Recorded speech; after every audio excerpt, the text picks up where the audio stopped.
Baik, perkenalkan sebelumnya, saya Kartika Rizkynastiti. Di sini saya akan mempresentasikan hasil dari project lab saya terkait BI model untuk gudang logistik PMI di masa pandemi COVID-19 ini.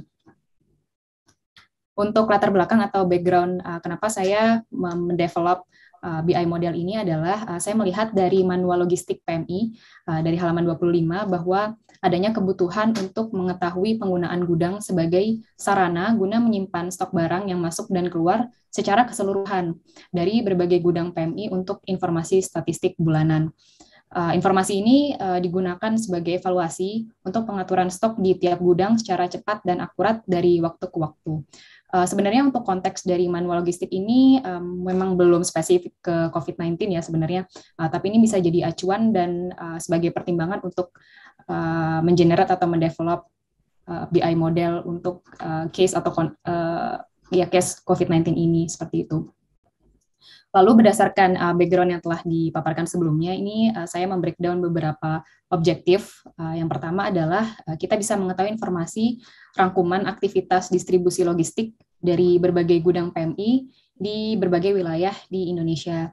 Lalu kita juga bisa mengetahui informasi mengenai kapasitas gudang yang digunakan untuk menyimpan barang guna keperluan evaluasi gudang seperti itu.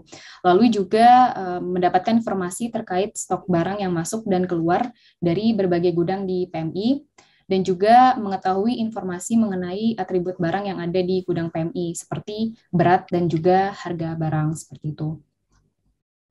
Berdasarkan objektif dan background sebelumnya, ini saya mengajukan solusi, yakni pembuatan dashboard monitoring yang menampilkan distribusi aktivitas logistik, kapasitas gudang, dan juga karakteristik barang yang ada. Karakteristik ini maksudnya adalah berat dan juga harga barang seperti itu. Dan karena ini datanya adalah bersifat berjalan waktu ke waktu gitu, jadi dapat disaring berdasarkan data waktu. Lalu karena ada berbagai gudang, jadi kita bisa filter berdasarkan jenis gudang, dan juga kita bisa melihat berdasarkan nama barangnya seperti itu. Lalu untuk proses overview yang telah saya lakukan, yang pertama adalah mendefinisikan masalah terlebih dahulu dan melakukan pengumpulan data. Yang pertama adalah dataset logistik dari PMI sendiri, lalu data spasial.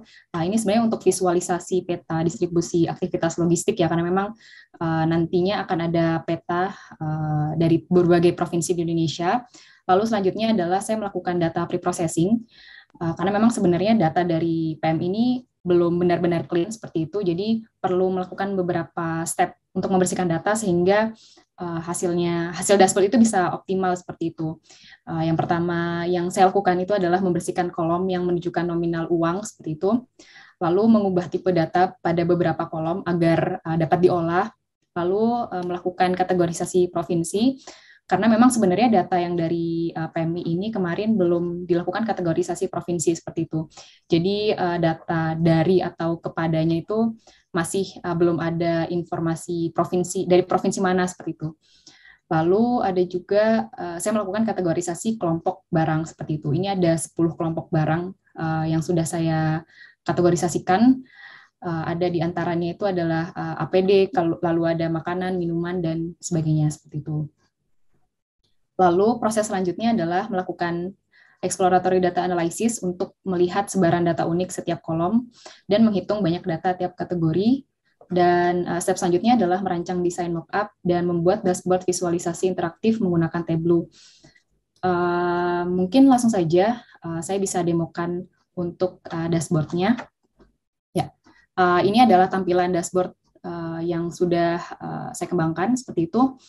Jadi di sini ada filter tanggal, terlihat dari tanggal dari tanggal 1 Februari 2020 sampai dengan 27 April 2021. Lalu di sini adalah peta aktivitas distribusi yang menunjukkan berapa banyak aktivitas distribusi itu dilakukan di tiap provinsi.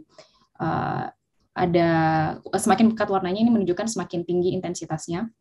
Lalu kita juga bisa melakukan filter berdasarkan jenis gudang dari G1 sampai dengan G7. Lalu di sini kita juga bisa melihat visualisasi time series ya dari aktivitas gudang. Di sini ada keluar dan ada masuk seperti itu. Lalu ada juga barang keluar per gudang, ini untuk melihat berapa banyak atau berapa berat kapasitas yang digunakan untuk menyimpan barang di berbagai gudang dari G1 sampai dengan G7. Lalu di sini kita juga bisa melihat total berat per kelompok barang, barang yang masuk dan juga barang yang keluar berdasarkan kelompok barangnya.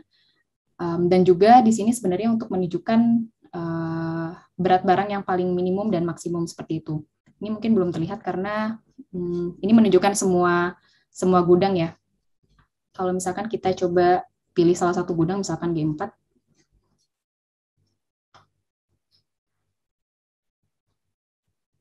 ya di sini bisa terlihat bahwa yang paling ringan seperti itu ini adalah sarung tangan latex seperti itu. Lalu ada harga barang yang paling ringan ini adalah yang paling murah adalah obat atau antangin tablet seperti itu yang berada di gudang G4. Lalu untuk selanjutnya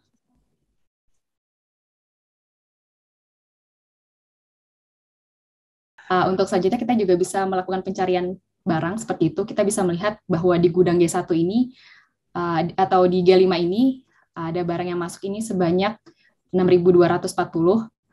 Lalu ada keluar itu sekitar 3.500 dan juga kita bisa melihat harga rata-rata satuan tiap barangnya seperti itu untuk tiap gudang. Ini mungkin hanya dari keseluruhan Indonesia, kita juga bisa memilih misalkan dari Jawa Barat seperti itu. Ya, kita bisa melihat nilai dari Jawa Barat itu misalkan air mineral sekian dan juga aktivitas gudang berapa yang masuk, berapa yang keluar. Ini bisa ditunjukkan melalui dashboard ini seperti itu. Ya, mungkin sekian presentasi dari saya, Mas Reska.